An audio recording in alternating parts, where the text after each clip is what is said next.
Hello and welcome to Minus the Hangover, the no and low alcohol drinks podcast that reaches the parts only the spirit of Christmas can reach. With me, Christophe Phillips. And with me, Pete Mason. And you know what, Pete? Christmas jumpers at the ready. It's our Christmas special. Hey, Merry Christmas to one and all.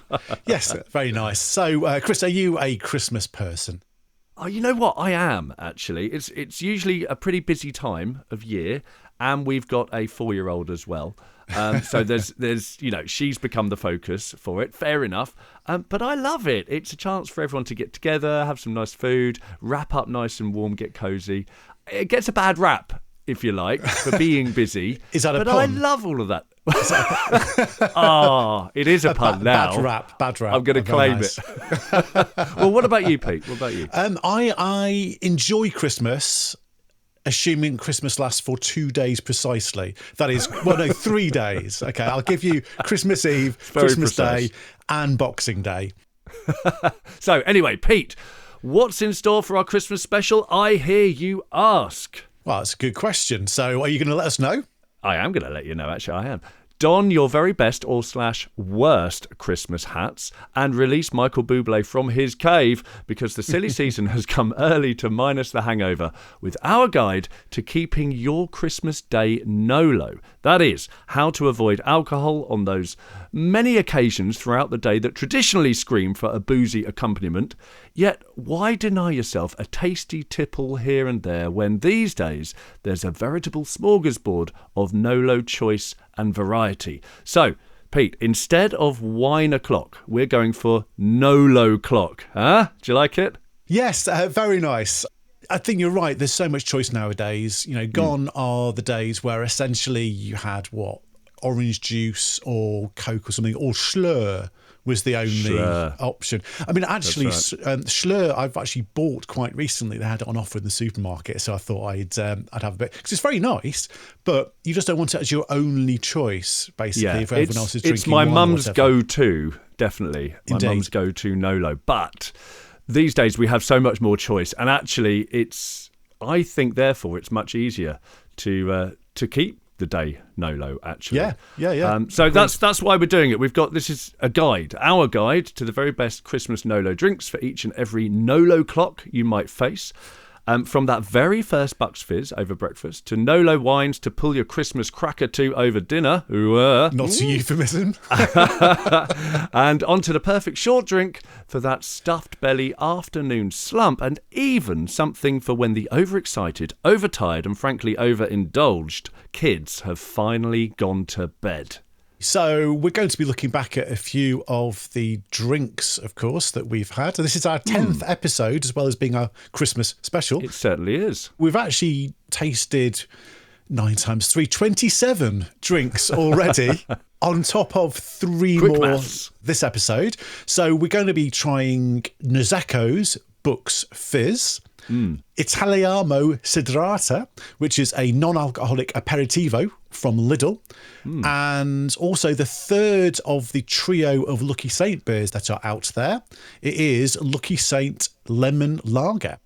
So, in the words of Father Christmas himself, it's all ho, ho, ho, Merry Christmas. Or, Pete, should that be ho, no, low, Merry Christmas? No, it shouldn't. No, it shouldn't. I think that's fair to say. As we feverishly tear back the wrapping paper on the gift that keeps on giving, it's the Minus the Hangover Christmas Special.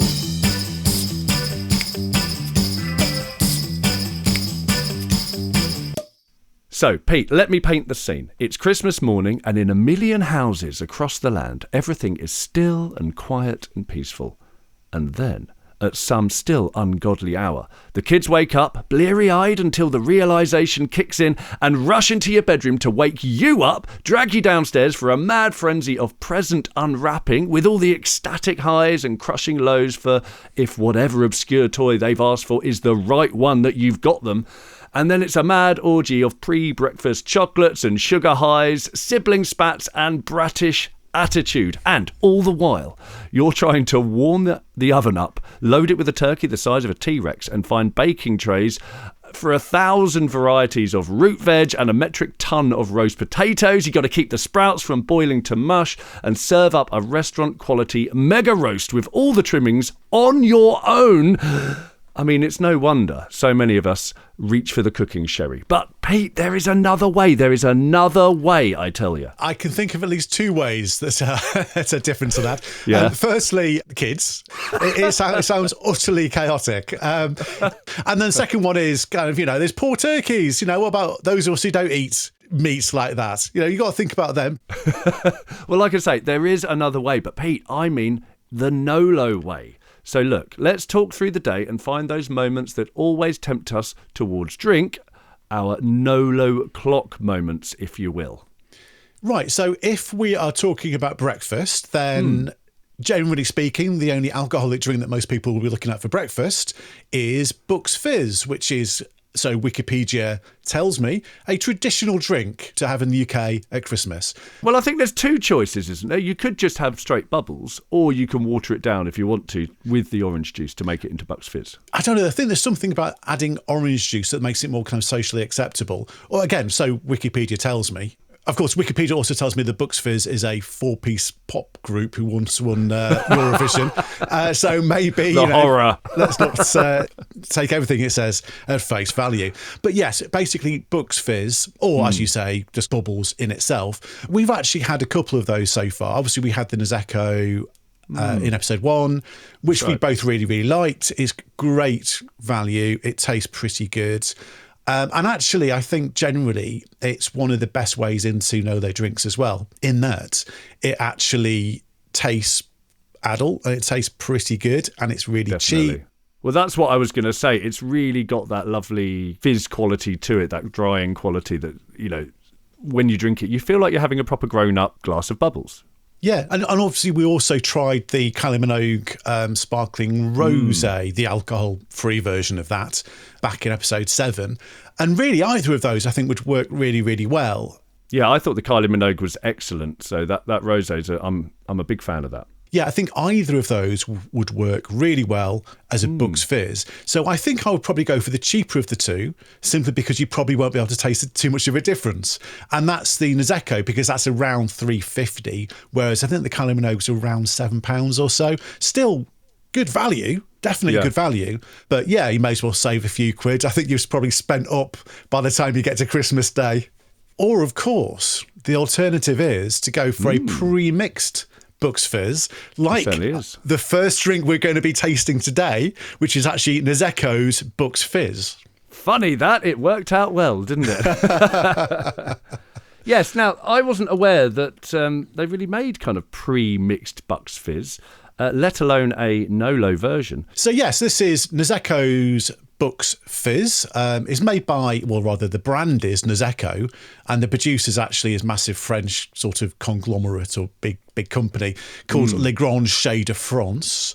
This is a sparkling wine or a mixed drink. I'm not sure, because essentially it's the equivalent of half orange juice, half wine. It's a zero product. On the side of it, it says 0.0%. It's in a standard sparkling wine bottle, so 750ml. And I bought it from Morrison's. At the moment, it's £3 if you have a Morrison's card, or £4 as standard. Shall we open it up and give it a taste?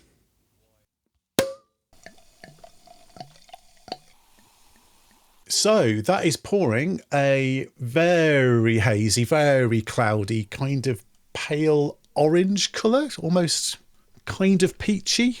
Slightly peachy, maybe more like a pear juice, it looks like, actually. No, you're right. You're absolutely right. And there's a reasonable amount of carbonation in there, but not massive. You know what? It's actually quite hard to tell because you can't actually see through it. You can't see how many bubbles there are.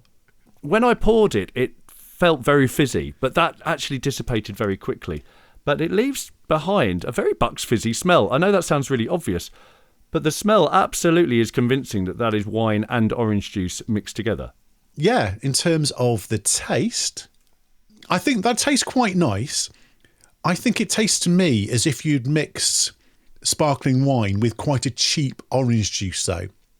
See, I'm not necessarily getting that. I think That balances quite well. And perhaps there isn't enough in there for me to tell if it's a good orange juice or a bad orange juice. It's not an overly sweet orange juice, I will say that. So this is quite a tart, sourish drink. It is tart. I can sort of taste it on the edges of my tongue, on the left and the right-hand sides of my tongue. But I like that for it. For me, it works quite well. On the tongue, kind of, there's a reasonable amount of carbonation there. It's not massively overly fizzy, but it's nice. It's fairly kind of thick, in the same way as you can imagine orange juice and wine when they're mixed together, funnily enough. This is the thing, isn't it? Because making a Bucks Fizz yourself, you're going to be cutting the alcohol content in half anyway. So it never comes across as a particularly boozy drink when you have a Bucks Fizz. I could believe this was an alcoholic version because the qualities it's lending to the mouthfeel and the way that I'm experiencing it, the bubbles are there. They're quite small bubbles. The way it goes down, it's quite tart.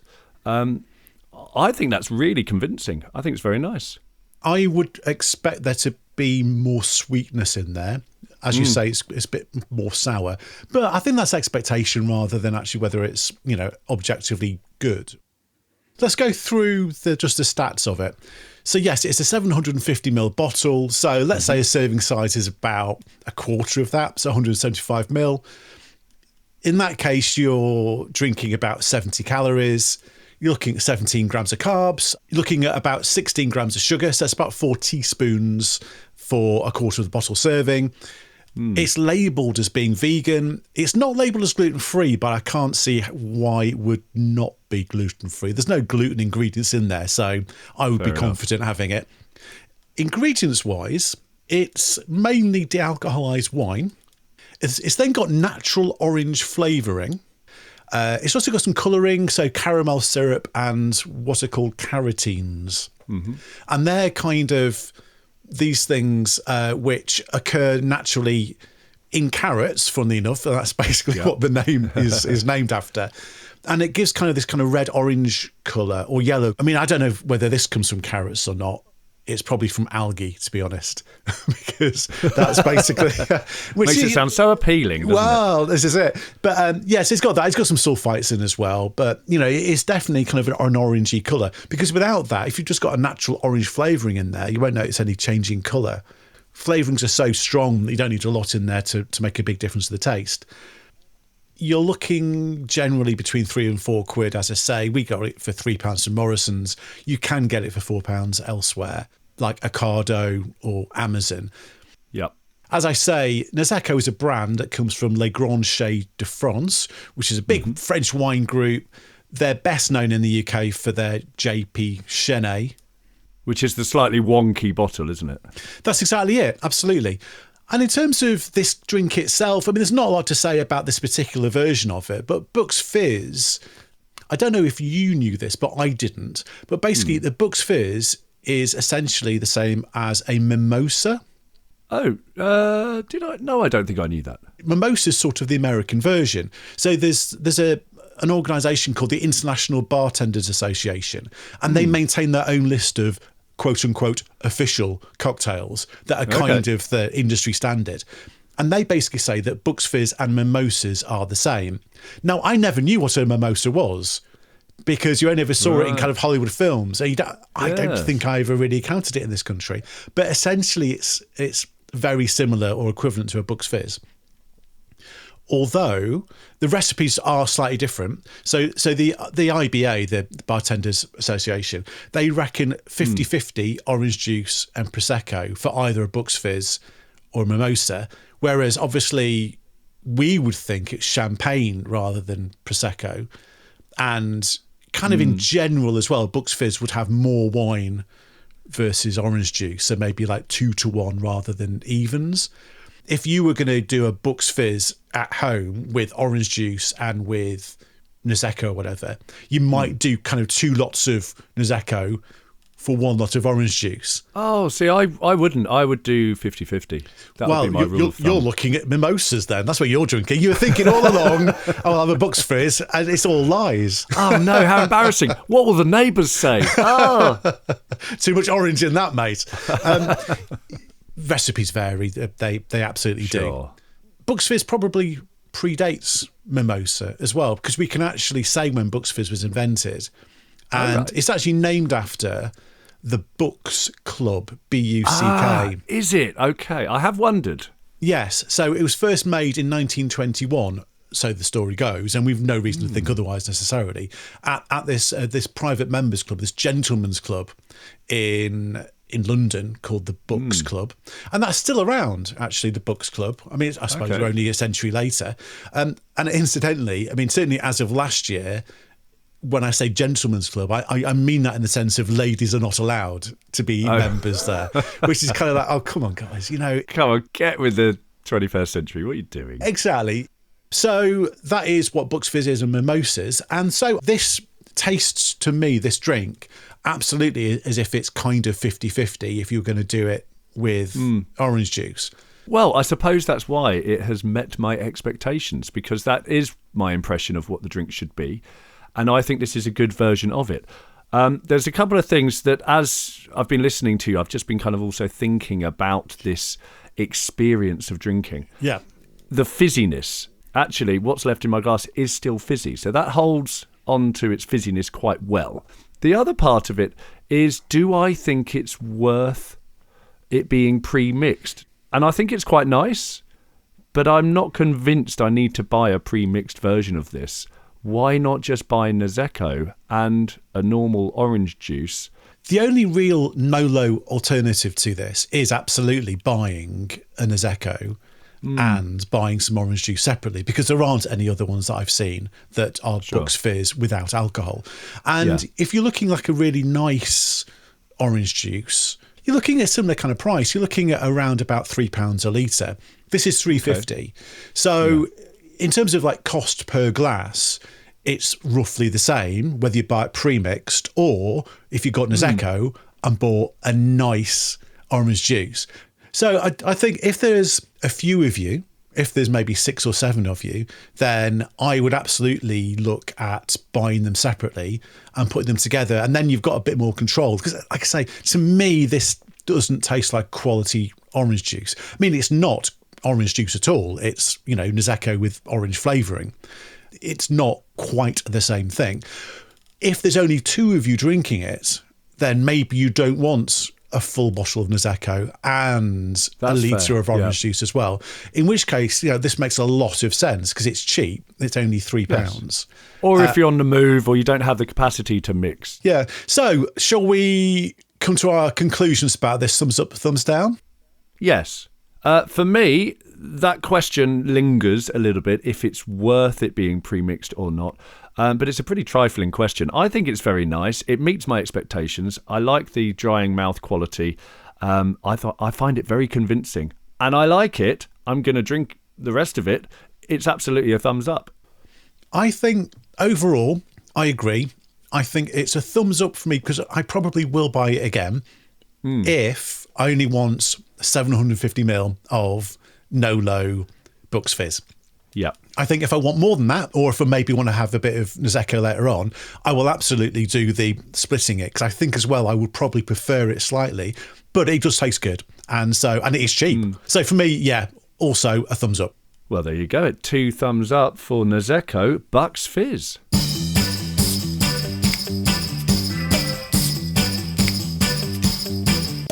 So, Pete, on from your breakfast bubbles and Bucks Fizz, I'd say we're looking for a drink over Christmas dinner. That's our next NoLo clock moment. So, which is Christmas dinner itself is quite literally a movable feast in that it can be served any time from, well, I guess kind of 1 p.m. to, I don't know, hours late. Absolutely. And it's always a bit stressful in the kitchen, of course. In fact, it's the most stressful part of the day is those Isn't kind it? Of like, if you're in that, and I can't multitask. I can't do roast dinners at all. So in terms of NoLo drinks, in terms of standard drinks, I suppose, we'd be looking at wine to accompany the dinner.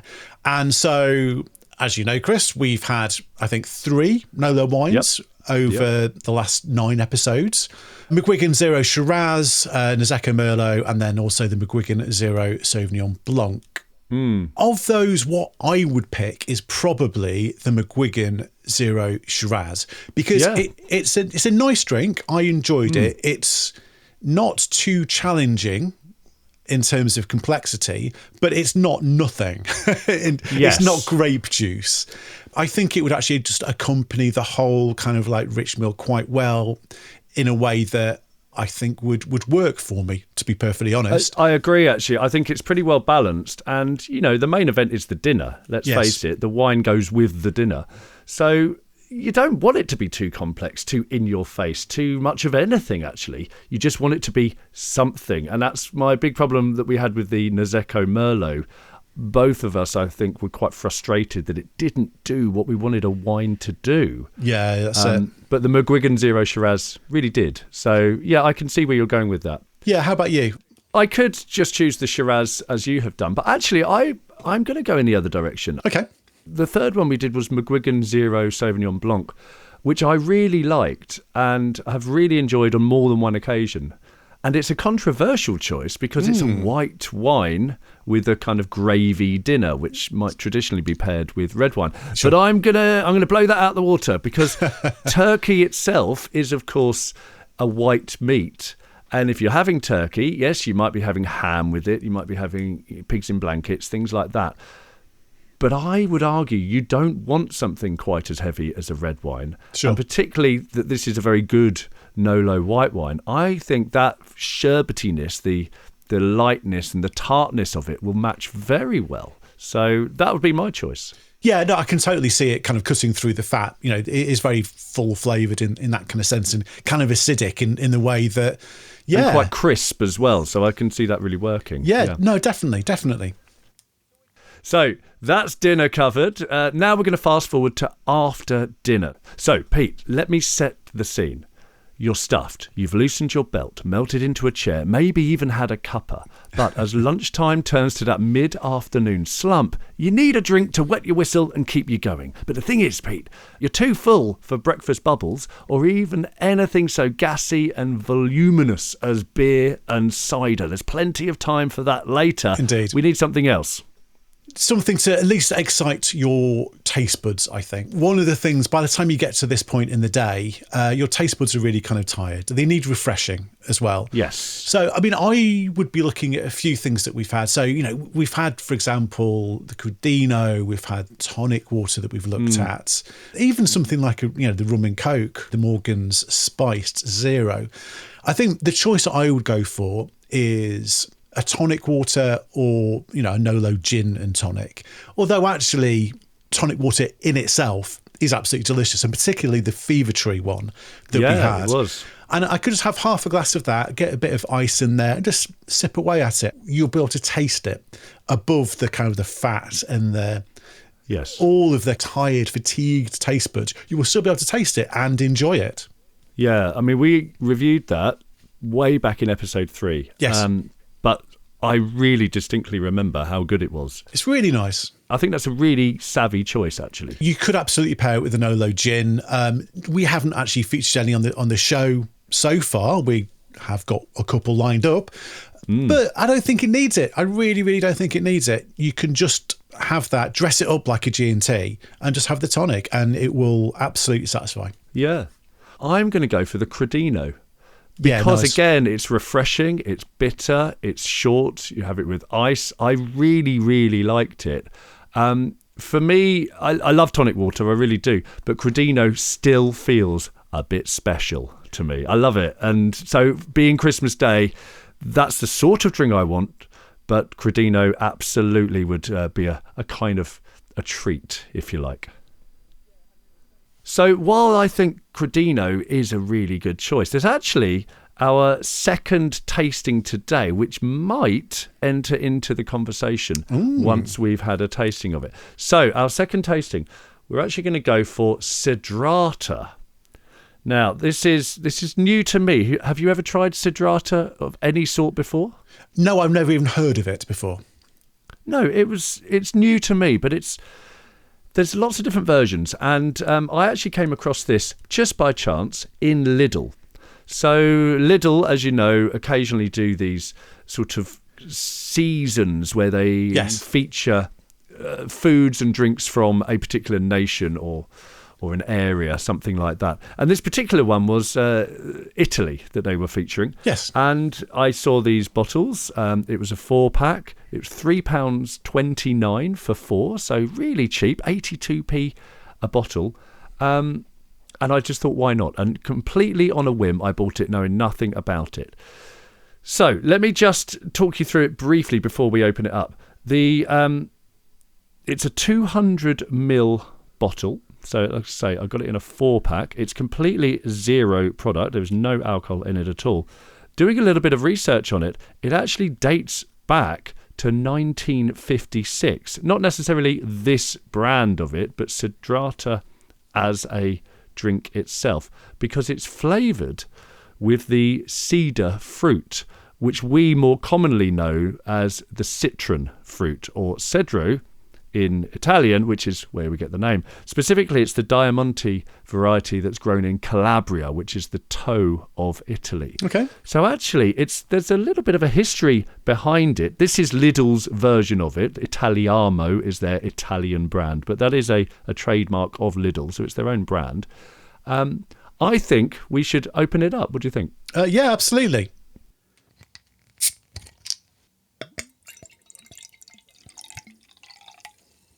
It's a very vibrant yellow colour. I mean, I would say a kind of luminous yellow colour. It's not lemon or lemonade coloured. It's very bright yellow carbonated as well. Luminous is a very fitting word for it, absolutely. There's a bit of carbonation in there. It doesn't look massively carbonated. Give it a smell. Yeah, the smell for me almost smells like a tonic. It's not really citrusy, but there's something there. I would say it's closest to a vaguely citrusy tonic from the smell, although I couldn't actually tell you what kind of citrus. I'm not actually familiar with a citron as a fruit. I don't really know what that tastes like. So, well, I guess we'll find out Let's do if it. it's reflected in this drink. Let's have a taste. It is quite citrusy, but what's really coming through for me is that it's very sweet, actually. There's sort of a bitterness there, but a lot of sugar in it as well. Like when you have a not very good tonic, that you get the bitterness balancing against the too much sugar or something. I'm not sure. There's definitely a drying quality in the mouth as well. So it's slightly drying, but there's not a lot of bitterness there, considering it's supposed to be like an aperitivo. So I would expect there to be a lot more kind of bitterness and just a lot more flavour. The intensity of it isn't that high. Yes, the flavour that there is quite nice, but there's not a lot of it. I'm searching for it a little bit. But it is vaguely kind of citrusy, and I know that sounds impossibly vague, but it's very hard to pin down beyond that. It's not quite lemon juice, it's not quite orange juice, Or lime. grapefruit, Or grapefruit. or lime, yeah. But it's clearly citrusy. I've not tasted a citron before, the car or the fruit. Maybe that's what this tastes like. Let's have a look at what the ingredients are. So, carbonated water, sugar, 2% lemon infusion. I can't imagine what that's doing, really. It's only 2%. No. Safflower infusion, which is probably for the colour. A few different sources listed that's added for the colour. Yeah, makes sense. Natural flavourings, and then citric acid. Within that, it doesn't actually list citron, which is quite confusing. So is that the natural flavourings? I don't know. Assuming that this is what citron tastes like, it doesn't appear in the ingredients list, like you say. It doesn't say natural citron flavourings, which you would expect it to if it actually contained any flavourings derived from citron. So who knows?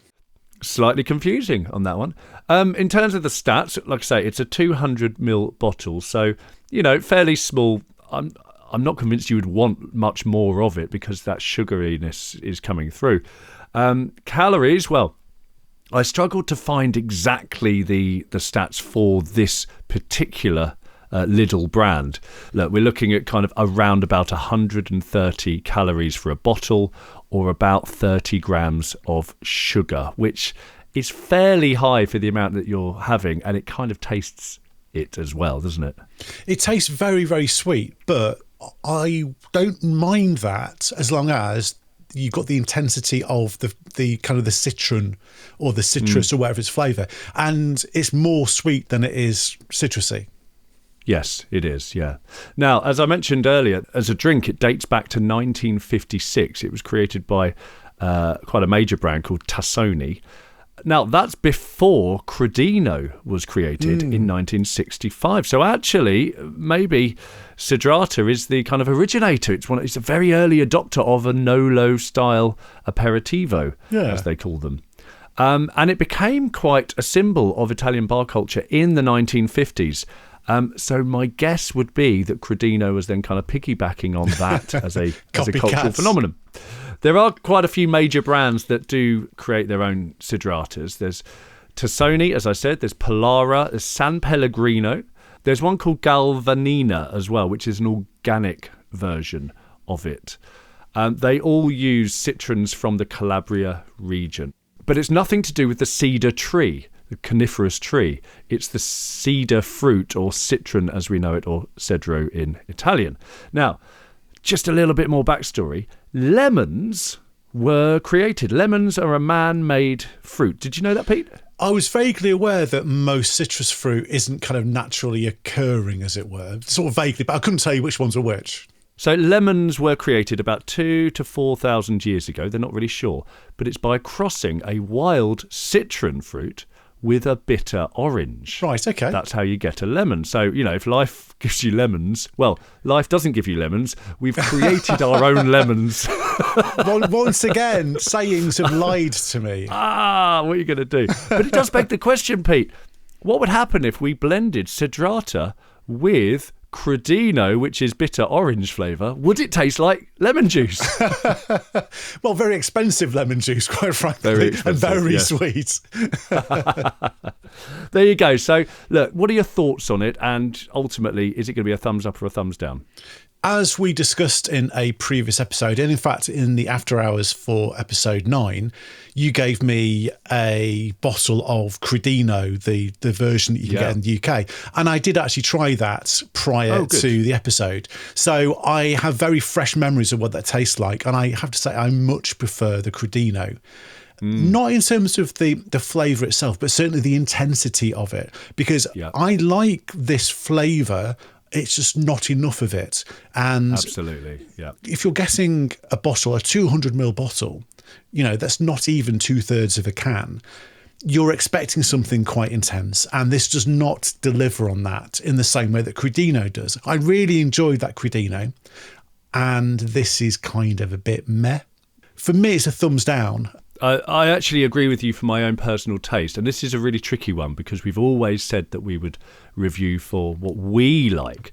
However, if I was hosting at Christmas and some members of my family said in the afternoon, I'd like a short drink, for all the reasons that we've said we would like one, I can see this being quite a favourite with them precisely because it's not quite as flavoured as Crodino. I think they might find Crodino to be too much. I like that, and I know you do, Pete. And similarly, that means I'm frustrated with this Cedrata. But I think that they might prefer it precisely because it's a little bit sweet. There's a little bit of the citrus flavouring there, but not loads of it. It's fairly inoffensive. Like you said, it's meh.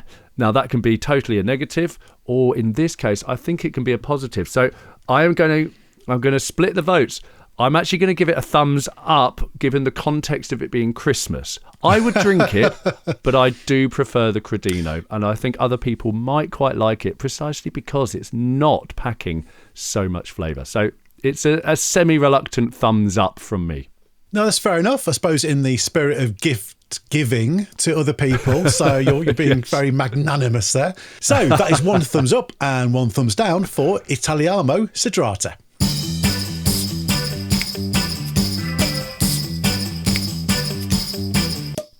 And so, at long last, you've prized the kids from their newly beloved gifts and games. You've stripped them of their Christmas jumpers and fluffy socks and got them into their brand new pyjamas and got them off to bed with only a modicum of nagging, whinging, crying, gritted teeth and outright bribery with the promise of more chocolate before breakfast tomorrow.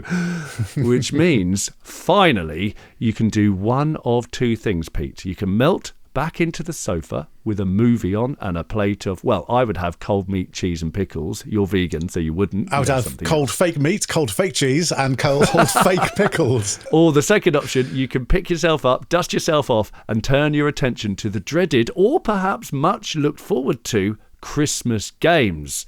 For either of those, Pete, we're going to need a nice NoLo to keep us going. Yes, that's right. And to my mind, I'm looking at something beer or cider related. I think something fairly long, something a little bit fizz to it again, something to just relax into over the course of the evening. So we've actually covered quite a few ciders and beers. We have. Yeah, let's go for the cider first because we've done fewer of those. So out of the ones that we've had, I don't really like flavoured ciders particularly. I think the ones we've had haven't been particularly good. And we've had essentially two standard ciders. The one I would go for, considering that Thatcher Zero I wasn't a massive fan of, Stowford Press low alcohol cider actually is a nice drink, and that's something I can absolutely see myself drinking on a Christmas evening. That Stowford Press, I liked it. I thought that was a good one. So yeah, that would be my choice of ciders. Cider isn't quite my drink anyway. It's not my go-to. But that one I quite liked, and I could see myself having a nice glass of that in the evening on Christmas Day. Absolutely. And in terms of beers as well, obviously we've actually had quite a few more beers. I think we've had almost a dozen of them over the course of the episodes. That's right, yeah. Of a big mixture of ones as well. Lagers, IPAs, ales, bitters. Stouts, yeah. Stouts, of course, yeah. Guinness, of course. Rather than just saying one, let's go for like a couple of different ones that we would actually recommend. So I'm going to go for a lager and a stout and an ale. And of those that we've had, I think an easy choice for me for the lager is Lucky Saint. Now, I don't think we've had any of the lagers that I've actually disliked, but Lucky Saint's a really solid lager. It's on the maltier side. Yeah. So I think I'd go Lucky Saint lager. It's a good lager. It is. Guinness is always going to be good on a winter's evening. If you want to feel a bit cosy with a dark beer, it's a bit of a classic. So definitely that's one I would choose. I'm worried that I would still be feeling a bit full for a Guinness. That's fair enough. And in terms of an ale, of the ones that we've had, then I think probably the St. Peter's without gold was my favourite. So it is an ale, it is a sort of a bitter, but it's also a little bit of hop character to it as well. And actually, I really enjoyed it, and that's something I could definitely see myself drinking over the course of a kind of their kind of games night like you're talking about. I've got a slightly different take on it. I would, I think, start with a lager and get progressively more hoppy. That would be my kind of journey as the evening wore on. So my pick would be Corona Zero, first of all. It was very crisp and refreshing and nice. And for me, having just had a Crodino, it springboards off of that quite well, I think. And again, a little bit lighter, a little bit kind of more refreshing than going full in on anything heavy. Yeah. But then I would start to move on. I would then go to a Lucky Saint IPA. Yeah. Which again, I just thought was it's a good IPA. I'm not quite convinced it's up there in the echelons of the Lucky Saint Lager. No, but to me, it starts bridging that gap between it, and it brings me onto the IPA kind of flavours. But to seal the deal, I would absolutely crown that with the Brullo Lust for Life. I thought that was really wonderful. As an IPA, that's excellent for me. It's really kind of full-bodied for a NoLo IPA. They've done such a good job making it taste as good as it smells, which is extremely good. That's right, yeah. So we reviewed that in episode 4, and if you want to hear just how taken I was with it, check it out. It's really stayed with me, and I've only had it that one time, and I tell people all the time that's a really good one. It's such a shame that you can't get it from Morrison's anymore, because that was an absolute bargain at £2 a can from Morrison's. Really was. But we're actually going to do a third tasting, aren't we, Pete? We've got Lucky Saint Lemon Lager. That's right. This is their most recent beer, which is lemon lager. I was struggling to figure out what type of beer this is. Right, this is either a flavoured lager or it is a shandy. And I'm not sure. Is there a difference? Well, yeah, because if you think a flavoured lager is lager with a flavouring in it, and a shandy is essentially half and half, lager and lemonade. So I'm curious to know what this is. And I think this might affect the way that you kind of experience it as well. Yeah, fair enough. In terms of alcohol, it is low alcohol. It's 0.5%. It comes in 330 mils in a can in this particular case. And we paid £6 for 4 of these in Tesco. So that's £1.50 a can. Right, shall we get into tasting it? Let's do it.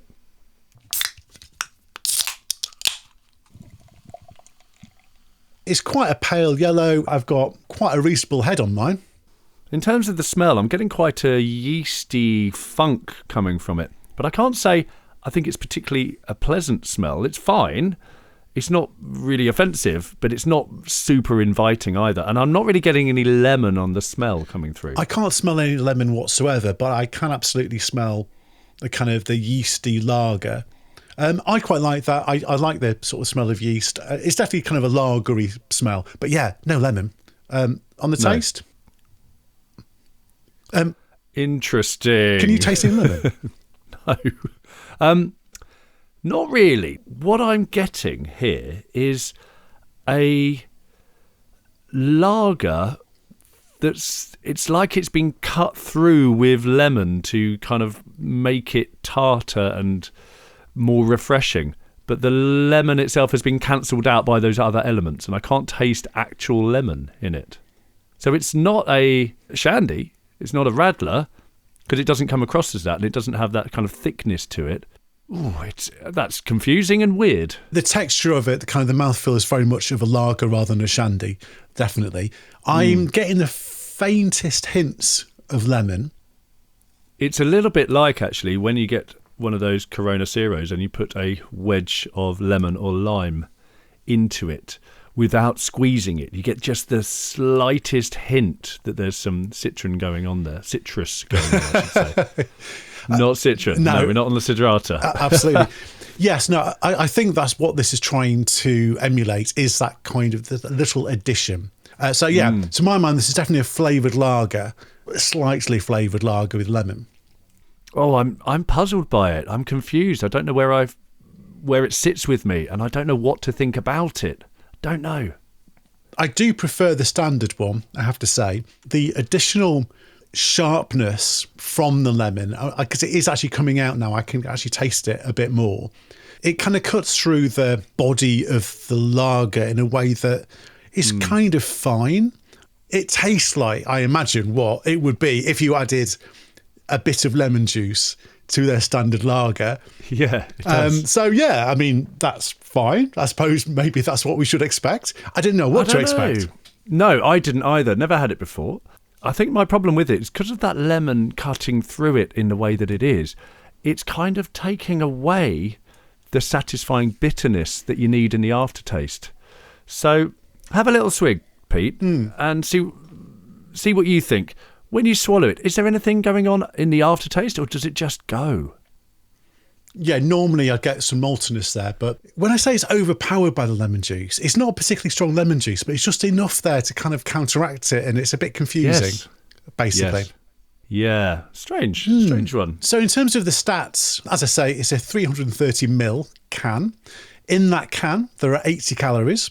There are 13 grams of carbs, but only 5 of those are sugars. So just over a teaspoon. So there's very little sugar in there. Okay. It is vegan and labelled as such. It is not gluten-free, or I imagine it's not anyway.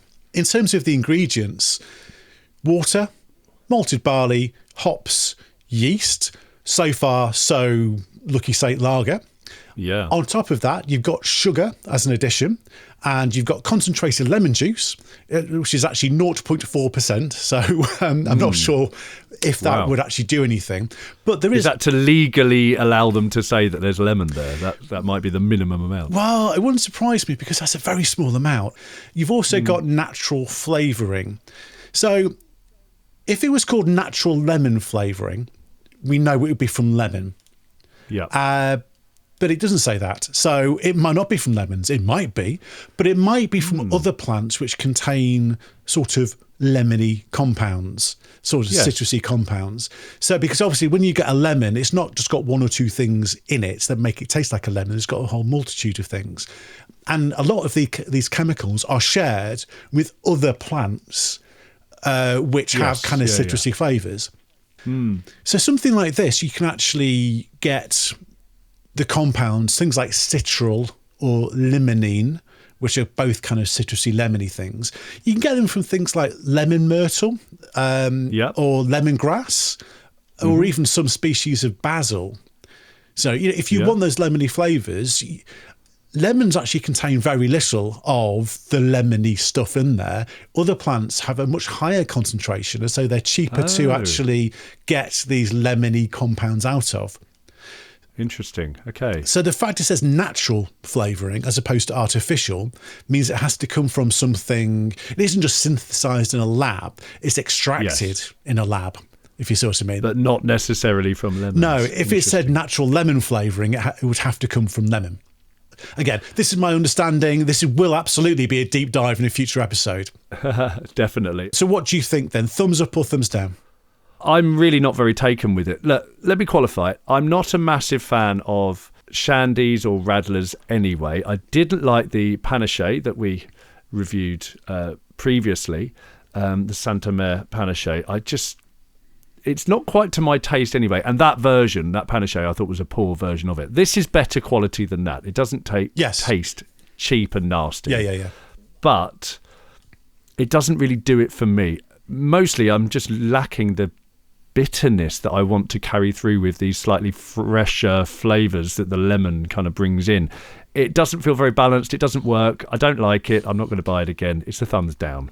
No, that's fair enough. And I'm shocked by that. I'm shocked that I'm giving a Lucky Saint product a thumbs down, because the other two I thought were great.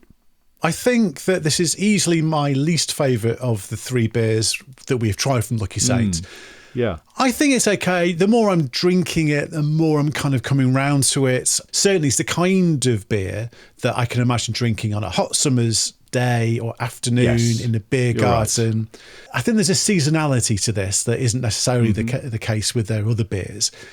I am giving it a thumbs up. It's not a resounding or an enthusiastic thumbs up, but I don't think this beer deserves 2 thumbs down, essentially. And fair enough. And I think I would buy it again. So yes, from me, it's a thumbs up. Okay, so that's a thumbs up and a thumbs down for Lucky Saint Lemon Lager.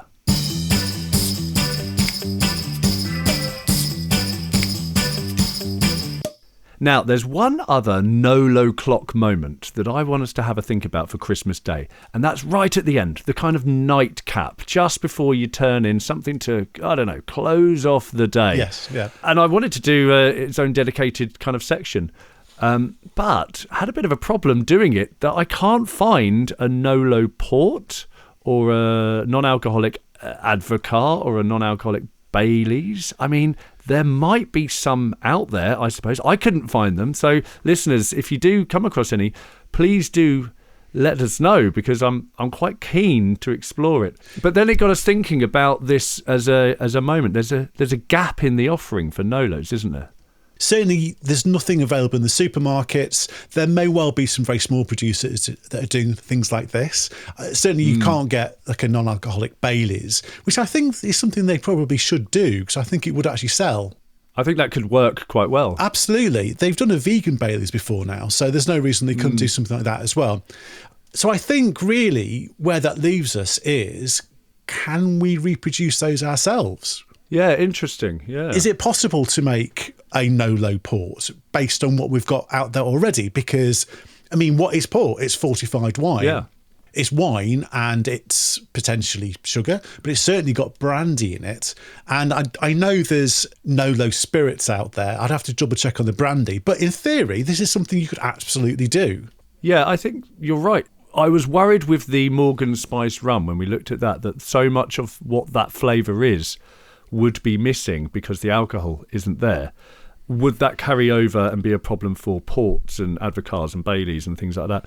Potentially, but the constituent parts are available to us. So we could, in theory, make these ourselves. Actually, I've got a funny story about Advocar. Right. Many years ago, a good friend of mine, Antoine, or Anthony as his real name is, he used to, after a few drinks, he would then decide he loved Advocar and would order quite a large glass of it. Right. And we'd always be in the same pub, and the landlord, Rick, who I ended up getting my first bar job with, he played a prank on one occasion where he, instead of giving him quite a large glass of Advocar, he went to the kitchen, got custard from the carton, Right. poured that in, mixed in a shot of vodka and handed it over. And you know what? And couldn't tell the difference. He just quite happily drunk that. So basically, Advocar is custard with alcohol in it. Remove the alcohol, you've got a shot of custard. Maybe it would scratch the same itch as having an Advocar. I'm just saying. Maybe not. Maybe you'd need some other things to balance it out. Well, I mean, what is a snowball if not Advocar and lemonade? So custard and lemonade is a NoLo snowball. It makes perfect sense. And obviously got the snow theme as well for Christmas. I like it. Yeah. I like it. But even kind of like Bailey's as well, you know, you've got kind of cream and some NoLo whiskey, which is certainly out there as well. So I think that's something we ought to have a look at in future episodes, is kind of recipes and putting these together ourselves. Yeah, and where there are gaps in the market, as I say, particularly in the supermarkets, there's big gaps for these kinds of things. You know, you can get your beers and your wines and your ciders, and to an extent gin, and all these other things are kind of missing. And yeah, why not? Let's do it at home. You know what? This time next year, Rodders, we'll be millionaires.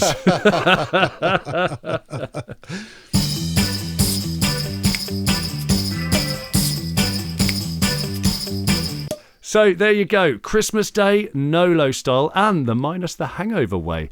And you thought Christmas came but once a year. But no, you get our Christmas special and you get the real deal on the 25th of December. See, Christmas really is for giving and receiving. Well, indeed. And you were very giving with your Cedrata thumbs up there as well. You're doing it for all the other people. As were you with your Lucky Saint Lemon Lager, I might add. This is true. Well, it is the season, isn't it? You know, goodwill to all men and women and dogs and cats and everything. Absolutely. Everything.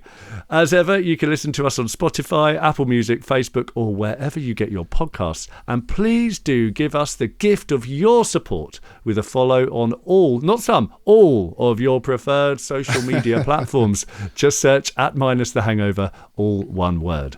And if you've got a question you'd like to put to us or a drink you'd like us to taste, particularly if you've come across a nice NoLo seasonal tipple, please do get in touch.